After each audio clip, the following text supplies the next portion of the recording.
Assalamualaikum warahmatullahi wabarakatuh teman-teman. Perkenalkan, nama saya Sri Asi dari HES 2C akan menyelesaikan tugas ICT yang akan menjelaskan secara singkat tentang sejarah Banten.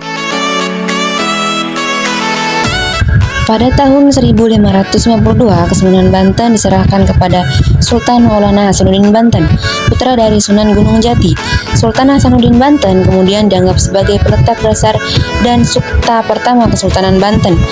Masa ke masa Kesultanan Banten terjadi saat Kesultanan Banten dipimpin oleh Sultan Ageng Tirtayasa. Sultan Ageng Tirtayasa berhasil memajukan kekuatan politik dan angkatan perang Banten untuk melawan VOC.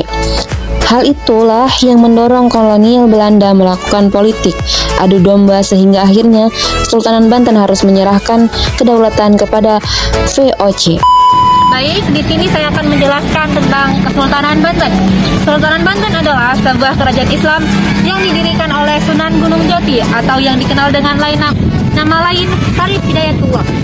Sejarah berdirinya Kesultanan Banten berawal pada tahun 1525 sampai 1526. Saat itu Sunan Gunung Jati berhasil menguasai wilayah Banten.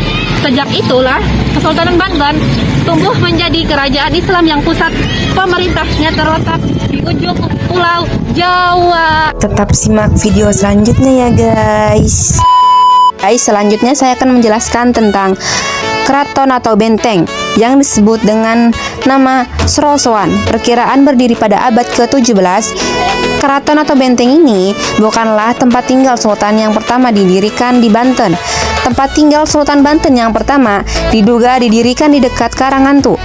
Keraton atau benteng ini diperkirakan dibangun antara tahun 1526 sampai 1570 saat pemerintahan Sultan Banten yang pertama yaitu Sultan Maulana Hasanuddin. Sejarah pembangunan keraton ini tidak lepas dari pemberian wilayah yang diserahkan oleh Sunan Gunung Jati kepada anaknya Sultan Maulana Hasanuddin Banten.